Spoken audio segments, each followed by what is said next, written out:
na'budu wa iyyaka nasta'in ihdinas siratal mustaqim. Masuk ayat baru. Tunjukkan kami. Kalimat ihdina daripada huda, minta Allah beri petunjuk. Tunjukkan kami jalan yang lurus. Muslimat, jalan yang lurus kat mana? Antara cara kita selamat di mahsyar Allah, masuk kita ke syurga Allah, syarat utama mesti melalui titian sirat. Saat kita berlari pantas di atas titian sirat, kita tidak akan jatuh ke gawang api neraka. Bukan mudah untuk kaki lancar berada di atas titian sirat. Tidak ada gangguan perjalanan. Hanya satu rambut yang dibelah 7. Ini daripada ustaz-ustaz kita sekolah rendah dulu kan. Tapi minta maaf sebut sampai sekarang saya tak jumpa kat mana cerita tentang satu rambut dibelah 7. Tapi kabarnya memang titian yang sangat halus. Kita tak payah persoal tu. Betul ke rambut dibelah 7? Kita duk fikir rambut belah 7. Hok fikir tu saja 24 jam. Mu tak payah fikirlah benda yang Allah tak cerita tu. Mu tak payah fikir. Mu fikir aku lepas tak nanti nak lalu titian sirat tu. Yang dulu dalam bab sedekah, ustazah kata setiap kali kita dengar benda baik, hal nak tolong orang, hal orang susah, hati ni rasa ya Allah aku kena tolong. Walaupun yang ada pada dompet kita masa tu 10 sen lah kita tolong. Sebab apa? Bila kita tahu benda tu baik, kita cepat-cepat nak tolong. Nanti ketika melalui titian sirat, mu seolah-olah dapat satu spotlight yang besar, cahaya sebesar gunung. Bayangkan ini tubuh kita sebesar ini nak melalui titian sirat yang halus di tengah gelap gelita mahsyar. Tiba-tiba datang spotlight yang sangat besar sebesar gunung. Gunung besar ke tubuh kita besar? Gunung besar. Muslimat, cahaya sebesar gunung mengiringi perjalanan kita di atas titian sirat. Ini antara cara pantas berjalan di atas titian sirat. Nah, kita dapat satu rahsia. Bila mu dapat tahu satu kebaikan, jangan mu sembunyikan tanganmu, jangan mu tak datangkan rasa kesian. Harus sentiasa ada rasa aku mesti antara orang yang tolong. Bukan Allah tanya berapa ringgit mu bagilah. Paling kurang tak ada duit pun, ustazah macam mana kisah orang tu, puaslah satu malam saya berdoa semoga Allah mudahkan urusan dia. Ada rasa. Inilah jiwa yang lembut. Bukan bila orang cerita tak ada rasa apa, bukan keluarga aku pun, buat apa nak nangis-nangis, bukan adik-beradik aku pun. Ini jiwa yang keras, muslimat dirahmati Allah. Macam mana nak dapat pertolongan Allah ketika berada di titian sirat? Ada juga orang, ustazah, saya tahu orang tu tengah susah, tapi nantilah Ramadan baru saya nak tolong. Ramadan 6 bulan lagi kah? Tolonglah. Kan Allah kata, fastabiqul khairat. Bersegeralah dalam urusan kebaikan. Allah, nanti tolong Ramadan kan berganda-ganda 700 kali ganda pahala. Akak boleh hidup sampai Ramadan? Tak tahulah ustazah, tapi akak dah tinggal wasiat dah. Nanti Ramadan tolong hadiahkan duit mak ni pada sipulan-sipulan kalau mak mati sebelum Ramadan. Rugi. Sedekah yang dibuat saat hidup biar sekecil-kecil itu jauh lebih besar fadilat berbanding masa kita mati baru bersedekah. Faham muslimat? Kita tahu benda tu kita patut tolong, tapi kita tangguh. Kita tangguh. Di titian sirat, kamu tetap juga dapat cahaya. Ni tafsir Al-Azhar cerita, muslimat. Tetap dapat cahaya. Tapi tubuhmu sebesar ini, cahaya yang akan mencahayakan kamu kelak ketika melalui titian sirat kerana suka bertangguh pada perkara kebaikan, cahaya itu hanya sebesar jari telunjuk. Bayangkan muslimat, tubuh kita sebesar ini nak melalui titian sirat hanya disuluh oleh cahaya sebesar jari telunjuk. Patut ada cerita orang tergelincir dari titian sirat terus masuk dalam gaung api neraka kerana jiwanya selalu bertangguh untuk melakukan kebaikan. Ya Rabb, kita tak faham lagi ke muslimat dirahmati Allah. Bersegera dalam kebaikan. Bersegera, bukan mesti banyak yang kita bagi. Jadi, apa cara? Ustazah, jiran saya tengah kesusahan tapi saya tengah kat sekolah ni. Belum habis waktu sekolah lagi. Apa cara yang kita masuk dalam grup WhatsApp lah. Kot ada kakak yang suri rumah tu, boleh pergi rumah dia dulu. Kita kita yang sibuk-sibuk ni muslimat dirahmati Allah, sebab kita nak segerakan kebaikan. Ini orang yang berjiwa diberi rahmat oleh Allah. Okey, sebab tak pelik kalau ada manusia yang alah bukan saudara aku pun nak tolong buat apa. Nanti kan saudara aku susah, adik-beradik aku susah, aku dah tak ada benda dah nak tolong. Ada manusia hidup macam tu tapi sembahyang, tapi tutup aurat, tudung labuh. Muslimat, ni yang kita nak kena faham. Okey, cukup dah ke amalan kita? Ihdinas siratal mustaqim.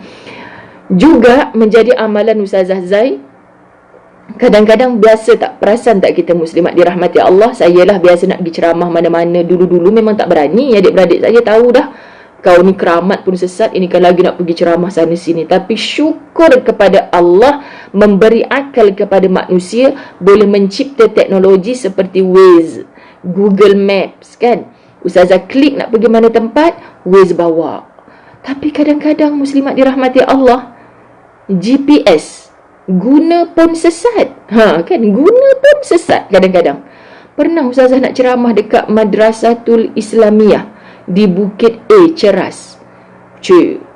Pergilah GPS. Masa dulu GPS kan, pergi Waze. Dia bawa gimana? Takkan kecil sangat macam ni kot kubah masjid ni. Rupanya dia bawa pergi sing punya tempat semayang. Kan ada kubah juga muslimat. Ya Allah, tanya kak, saya sesat ni kat mana ni? Dia tahu Ustazah kat mana sekarang? Oh tahu Ustazah, penceramah kami kuliah subuh pun banyak sesat ke situ. Tak tahu kenapa. Allah, astagfirullahalazim, aku nak pergi masjid ni, duk pergi dekat kuil sing semayang pula ni. Kan pergi. Ihdinas siratal mustaqim, ihdinas siratal mustaqim, ihdinas siratal mustaqim. Kenapa Ustazah zikirkan itu? Tunjukkan aku jalan yang benar ya Allah. Tunjukkan. Benar di situ bukan kita refer kepada akhirat siratal mustaqim. Kadang-kadang zikir seperti ini muslimat, apa maksud benar di situ? Ya Allah, aku tak tahu jalan mana harus aku tuju, tolonglah aku ya Allah. Orang yang kuat keimanannya kepada Allah, minta apa saja kepada Allah. Jangan kita kata, Ustazah saya tak hafal lah zikir yang panjang-panjang tu, kalau sesat doa macam mana? Ustazah Zai pun tak hafal. Saat tu baru nak Google doa ketika sesat. Memang tidaklah muslimat. Baca je apa yang kita yakin. Fatihah tu ibu kepada segala Quran. Segala ada dalam tu. Baca penuh Fatihah. Ya Allah, barakah Fatihah ini. Ya Allah, kau jumpakanlah aku jalan. Boleh juga niatkan zikir. Fatihah tak boleh dibaca sekerat-sekerat. Kita baca. Cuba nak mama baca Fatihah. Kan dah belajar dekat pasti. Kan tiba-tiba dia baca Alhamdulillahi Rabbil Alamin Ar-Rahmanir-Rahim. Maknya pun pandai anak mama. Salah. Anak tu kena dilatih bila Fatihah mesti bermula dengan Bismillahirrahmanirrahim. Ilal akhir, 7 ayat Fatihah termasuk Bismillahirrahmanirrahim. Mu tak boleh baca Fatihah dengan Alhamdulillah saja. Bismillah itu wajib dibaca. Tapi kenapa tadi Ustazah sambil drive ihdinas siratal mustaqim, ihdinas. Kalau Ustazah rasa susah, iyyaka na'budu wa iyyaka nasta'in. Ustazah sedang menjadikan zikir ayat tersebut. Faham muslimat? Jadi saya yakin dengan amalan saya. Ihdinas siratal mustaqim. Kadang-kadang kita pergi pasar kan muslimat. Balik daripada pasar tu, Ustazah tadi beli ayam kat mana? Contoh, macam nak pergi pasar kan. Contoh, saya pergi beli ayam kat kedai A kak. Kenapa Ustazah beli kat kedai A tu? Mahal dia jual tu. Sekilo RM7.5 contoh. Ustazah tak tahu harga ayam berapa, okey. Sekilo RM7.5. Saya beli kat kedai B, Ustazah RM7. Saya nak patah balik lah kak. Saya nak patah balik. Semata-mata 50 sen tu mu sanggup nak patah balik. Nak cakap, kenapa kau jual mahal sangat ni? Saya nak pulangkan lah, nak beli kat kedai sebelah. Harmoni tak kamu dengan penjual itu tadi? Sudah pasti tak harmoni, semata-mata 50 sen. Lapangkan dada, Tuhan, aku kan dah yakin ihdinas siratal mustaqim. Engkau ni boleh gerakkan hati aku ke mana saja ya Allah. Kan aku dah minta, berikan aku petunjuk. Tunjukkan aku jalan yang lurus, jalan yang benar. Pilihkan aku mana yang terbaik untuk aku. Lapangkan dada. Tak apalah rezeki kakak tu beli RM7 sekilo. Mungkin kalau aku pergi dekat kedai tu, aku terpilih ayam yang tak disembelih ke, yang kakak tu beli tadi mungkin memang betul sembelihannya. Kenapa Allah gerakkan aku pergi kat kedai A? Barakah ihdinas siratal mustaqim. Mungkin yang aku pilih tadi walaupun mahal 50 sen, itulah yang terbaik di sisi Allah. Aku kan jahil, Allah yang alim. Aku tak tahu apa-apa. Syukur ya Allah engkau pilihkan aku. Kakak, ustazah tak patah balik ke, tak tukar ke ayam tu? Ini tu batu-batu apinya ramai muslimat. Kita takkan tenang kalau kita tunggu orang cakap pada kita. Tunggu kita bercakap-cakap dengan Allah. Gerak hati yang beriman dengan Allah, Allah akan datangkan yakin dalam setiap amalan dia. Tidak ada was-was lagi. So, beramal dengan ayat Quran. Kita nak beramal dengan ayat Quran, kita telah hidup dengan Al-Quran itu. Pasti yakin. Tapi kadang-kadang ada orang, ustazah, macam mana nak lembutkan hati suami saya, ustazah, ayat mana nak baca? Kita pun bagilah, ustazah, dah 5 bulan dah hamal ayat tu tak jadi pun. So, ustazah, minta maaf tanya, suami akak solat? Tak solat, ustazah. Quran baca tak? Minta maaf kak, Quran ni dia jadi sebati, dia jadi serasi dengan orang yang beramal Quran. Ajak suami akak solat, ajak suami akak baca Quran. Pelan-pelan akak amalkan ayat Quran pada dia, insya-Allah. Kita ni bila dah susah baru cari Quran, bila dah susah baru nak solat sungguh-sungguh, tapi masa senang melupakan Allah. Memang tidaklah Allah nak mendatangi kamu saat kamu susah. Faham? Ustazah marah dah ni? Tak marah, sayang. Okey? Baik, ihdinas siratal mustaqim. Tutup. Siratal ladzina an'amta alaihim ghairil maghdubi alaihim waladdallin. Jalan mana yang kau nak minta? Fatihah ni macam kita bercakap dengan Allah. Tadi kan kita minta ihdinas siratal mustaqim. Tunjukkan aku jalan yang lurus ya Allah. Hok mati nanti pun jalan yang lurus. Hok saat aku hidup ni pun jalan yang lurus. Engkau yang pilihkan untuk aku segala. Jadi ibu-ibu, kenapa kita nak sangat-sangat tonggeng-monggeng? Bila anak kita dapat 6A, MRSM dapat, sekolah berasrama penuh dapat, contohlah 3 dapat, pening dia, ustazah, 3-3 ni bagus, mana saya nak? Istikharah kak. Sudah istikharah dah, tapi tak mimpi apa-apa pun, tak dapat apa-apa pun. Saya gaduh dengan suami saya, ustazah. Suami saya nak MRSM, saya nak. Gaduh buat apa? Minta dengan Allah, muslimat, ya Allah, kan? Suami nak MRSM, ya Allah, malah nak gaduh, ya Allah. Semoga yang suami nak itulah menjadi pilihan yang terbaik untuk anakku dunia dan akhiratnya. Tolong ya Allah. Minta kita berlapang dada dengan apa yang suami pilih. Dan suami tak boleh dipujuk. Abang punya kuasa, anak sulung kita ni mesti MRSM. Muslimat, sampai bila kita nak menegakkan ego kita?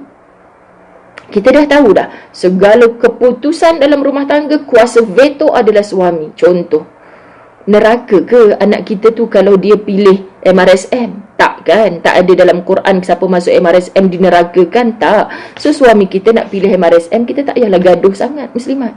Tapi saya nak hantar tahfiz, ustazah, anak saya biarlah tahfiz. Kak nak cerita ni, yang tahfiz pun berapa ramai yang hapus belaka. Balik dari madrasah tak solat subuh pun, muslimat. Menangis-nangis semaknya telefon, ustazah, anak saya dah hafal 20 juzuk Quran tapi kejut subuh, tak nak subuh, ustazah, macam mana nanti, ustazah? Itu biasa. Sebab itu jangan pernah memperlekeh anak kita doktor baik, anak kita lawyer baik, tapi pastikan mereka lawyer beriman, doktor yang beriman. Jangan kita cemburu, syoknya anak dia tu semua al-hafiz. Kita tak tahu apa masalah dalam rumah tangga mereka, muslimat. Semua tu pilihan Allah. Tenanglah dengan pilihan yang Allah dah pilihkan untuk kita. Faham ya, muslimat dirahmati Allah? Okey. Siratal ladzina an'amta alaihim. Kita minta ya Allah jalan siratal ladzina an'amta. Ta di hujung tu yang engkau ya Allah telah beri nikmat kepada mereka. Kita minta jalan yang Allah dah beri nikmat kepada mereka. Siapa itu, muslimat? Maknanya orang yang telah dijamin syurga, jalan-jalan mereka itulah yang kita nak ikut. Bukan jalan orang-orang yang Allah maghdub, murkai, ghadab, tu marah. Jalan orang yang Allah dah marah, jalan orang yang dhalin, yang telah sesat. Kita tak nak ikut jalan orang tu. Mereka itu semua dinerakakan oleh Allah. So kalau dalam otak kita ni faham kisah sirah siapa yang dijamin syurga, siapa yang dinerakakan oleh Allah. Contoh, aku tak nak mati dengan Fir'aun, seperti Dajjal, aku tak nak mati seperti Haman, seperti munafik-munafik, tak nak. Semua mereka tu orang yang dimarahi oleh Allah.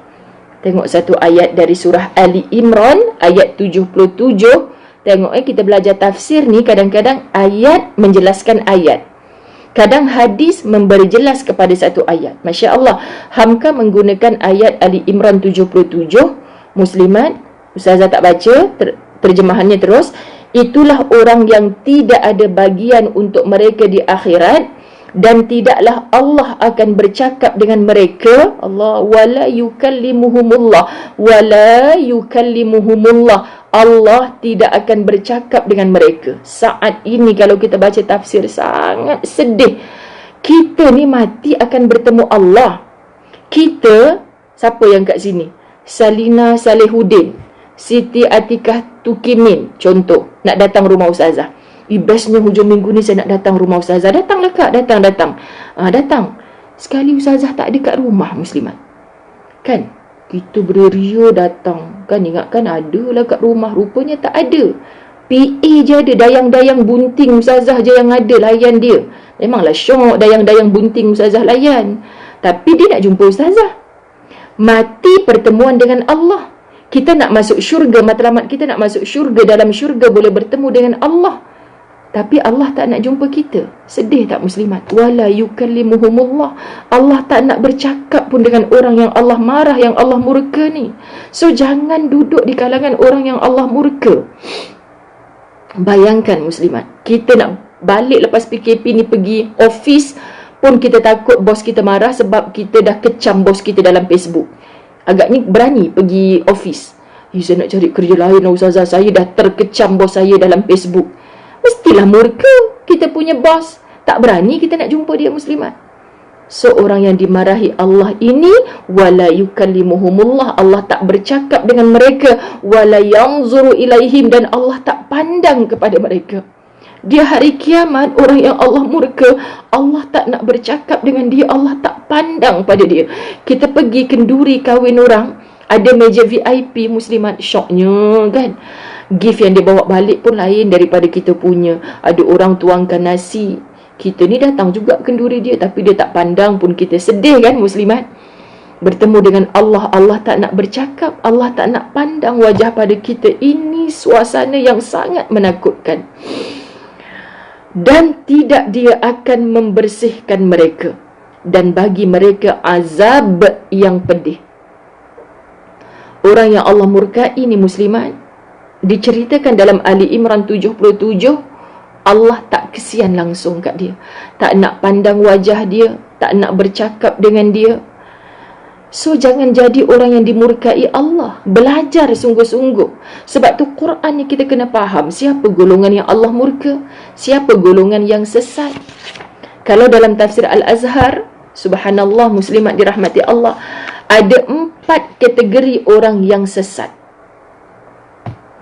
Pertama, yang dakwah ni saya laju-laju. Dakwah tak sampai kepadanya.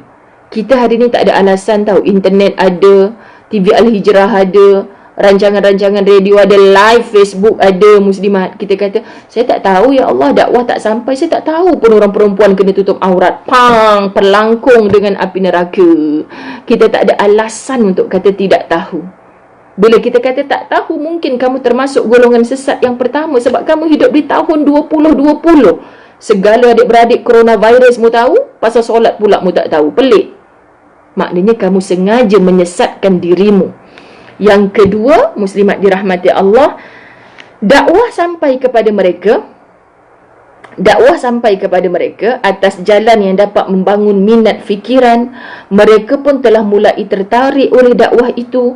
Tetapi sebelum sampai menjadi keimanannya, dia pun mati. Ini kategori macam mana? Oh, kita dah tahu dah sembahyang tu wajib, tutup aurat tu wajib.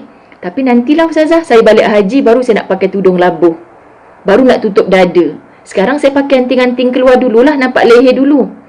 Muslimat, dakwah dah sampai, dia dah tahu tu cara tutup aurat dia tak sempurna, tapi dia bertangguh sampai dia mati dalam penangguhan itu. Sesat. Ya Rabb, kita tak mengaji tafsir, kita sesat ke Ustazah macam tu? Allah jadikan golongan ini sebagai dhalin. Ya Rabb, sebab tu bila kita tahu terus buat, Imam Syafi'i dah pesan tahu terus buat. Muslimat, tapi susahnya kita nak buat. Kita dah tahu tapi kita tak buat. Sedihnya muslimat. Yang ketiga, siapa orang sesat? Dakwah sampai kepada mereka dan mereka akui, dah imani pun, tetapi tidak mereka gunakan akal buat berfikir dan menyelidiki dari pokoknya, tetapi mereka berpegang teguh juga kepada hawa nafsu, masih bertuhankan nafsu. Ya Rabb, takutnya dia dah sembahyang, dah tutup aurat, dah beriman konon, tapi masih bertuhankan nafsu. Apa yang nafsu suka masih dia ikut. Inilah yang menggunakan ayat Quran untuk kepentingan dia. Berlaku kadang-kadang muslimat, na'udzubillah. Ustazah tak boleh ulas panjang. Yang keempat, yang sesat dalam beramal atau memutar-mutarkan hukum dan maksud yang sebenarnya. Seumpama orang yang menghelah supaya jangan sampai dia mengeluarkan zakat. Ada muslimat orang memutarbalikkan, terbalik-terbalikkan. Dia nak kerja cengkelat je. Yang ni kau kena buat, aku tak payah. Faham tak muslimat? Termasuk juga orang ini sebagai kategori yang sesat. Siratal ladzina an'amta alaihim, aku nak duduk di kalangan orang yang engkau beri nikmat. Ghairil maghdub, bukan di kalangan orang yang engkau marah, bukan di kalangan orang yang engkau sesatkan, ya Allah. So perhatikan Fatihah yang kita baca dalam solat.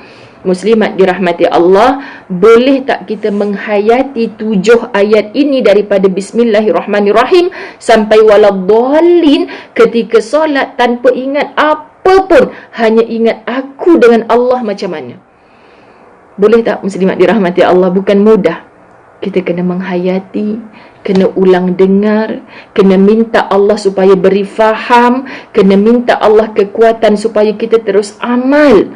Lagi kita faham hari ni, lagi general kepada syaitan yang akan menggugat, menghalang kefahaman kita daripada terus buat. Nafsu ni memberontak. Tak payahlah, tangguhlah, nantilah bila dah tua baru beramal. Ya, kalau kita tahu tarikh mati kita masa tua nanti. Kalau kita mati muda muslimat, tiba-tiba mengejut, kita tak sempat nak bertaubat, bagaimana? Okay? Semoga tadabbur surah Al-Fatihah meleburkan takabur, mengingatkan kita ke alam kubur. InsyaAllah iman semakin subur.